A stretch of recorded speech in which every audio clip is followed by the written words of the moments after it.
Adam from Mass Varsity. Already know. One thing I wanted to know is it seems like a big part of play calling is always, knowing what your players are good at and what they're not so good at. Are you getting a sense yet of what your players are good at and what they're not good at? No, not yet. And that's huge just because you want to really find out what you're good at, like you said, so then you can make your game plan smaller so you can really get good at that. And that's going to take us some time. And that's where the spring would have been so important to really see what this team can handle mentally, what they can handle physically. For example, on defense, what coverages we're really good at, what pressures we're really good at. Because then as you get closer to the season, you start to really, you shrink your package. So it's going to be so important that in this camp we figure that out. And week 1 might look way different from week 8. So we're going to have to do the best we can as coaches.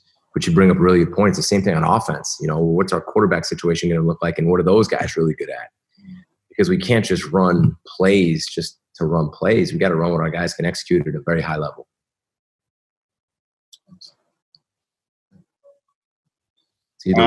So Dan, is it your turn? That's what I figured. I don't know if we were just jumping right alternating, but you mentioned the coverages and seeing what guys are good at and calling different things. I know Brandon mentioned Sebastian mentioned playing a cover 2 versus a deep coverage versus a DB. What are kind of the elements that go into different coverage packages in terms of just the scheme, the X's and O's of it when you're trying to figure out what you got?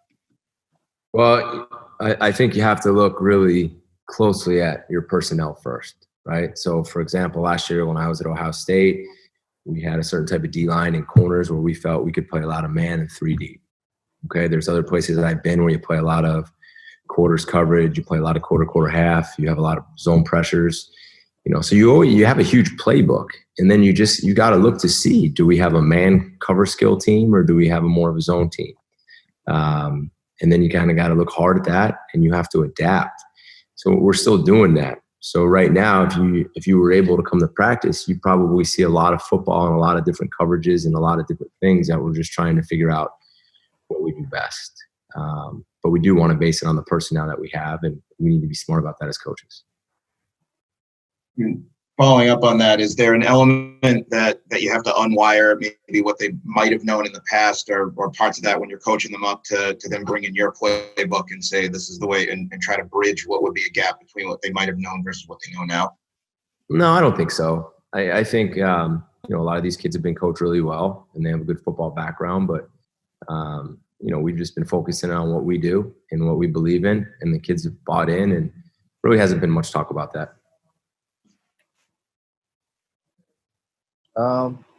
One thing I was curious about was your offensive line has gotten a lot of great accolades so far.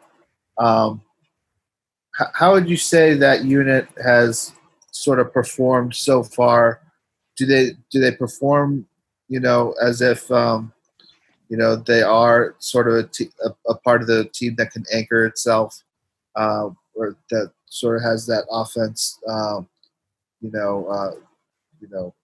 playing well? Do you feel the offensive line is really just a part of this team that's really, a real strength? Well, I think they can be. And again, if we had a whole spring, and maybe if you asked me that question 3 days later, but today's the first day we even had shoulder pads on. They definitely have the capability of being. I can tell you that it's one of the tightest, hardest working groups that we have. They're great kids. They're really close, and it's awesome to see. And it needs to be. They need to be the backbone of what we do on offense. And for this football team to be successful, we need them to do that. But I think time will tell in training camp. What are some of the I know it's only the third day, and I know yesterday was a little powered down. Today ramps back up. But from your standpoint, what benchmarks are you trying to see as the team gets more pads in, adds more elements to what they can do?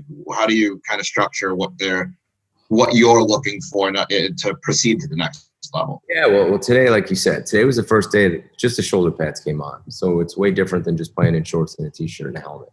Well, today we started thudding up a little bit. So we have to learn how to practice together. We can't take guys to the ground and have everybody on the ground. We can't be diving on people. We can't be taking shots when people aren't looking. But we need to learn. Today was a big step for us, learning how to practice with our pads on. And, we'll show them clips and show them how to clean that up. But we have to be able to practice as physical as we can be, but there's a fine line. We just can't be reckless. And that's what we have to teach the guys. And like I said, unfortunately, we haven't had much time to do that yet. So we're going to have to use training camp to really learn how to, kind of toe the line. We want to be physical and we want to be tough. But we can't get guys injured. So we're going to learn to work through that the best that we can. I've been dying to ask you this since I listened to the podcast with Alec Lindstrom. As a huge Springsteen fan, yeah. So you're a Springsteen guy? I am a Springsteen guy. Are you? Huge, love him. I got to ask though, is it older Bruce, like with the E Street Band, or with the older stuff, or are we looking closer to like the rising Wrecking Ball, like the later, newer Bruce stuff? I love them all. I mean, next time you're around, you come with my office and I'll probably be playing. My wedding song was even a Bruce song. I don't even know how I convinced my wife to do that at the time, looking back, but our wedding song was Happy. You gotta listen to that one for me. Oh, I know. I lost that battle, so I was killing myself because I had to ask that as a Springsteen guy. Dan, I knew I liked you, man. Now I like you. we'll have some Springsteen playing in the indoor. Maybe. That works. Yeah, we'll get it going. That works. Anything else for Jeff, guys? Yeah, just one more. I know under the conditions of everything these days, it probably is affected, but how do you feel the overall conditioning level was of the team as they came back? It was better than I thought it would be, which is, again, a credit to our players. They somehow found a way, whether it was in their backyard or in their basement, during one of the toughest times that they've ever been able to go through. They were in better shape than I thought. Not nearly where they would have been if they were, in our weight room and on the fields, but they worked, and that's why we're in position to actually practice like we are right now. So I appreciate them for that. Thanks. Dan, what's your favorite Bruce song, man? Badlands. I like Badlands. I'm a huge Badlands guy. Badlands and the Rising. All right, those are two good ones. So. Yeah. And the sax solo from Jungle Land, of course. We'll see if you can sing one day. Thanks.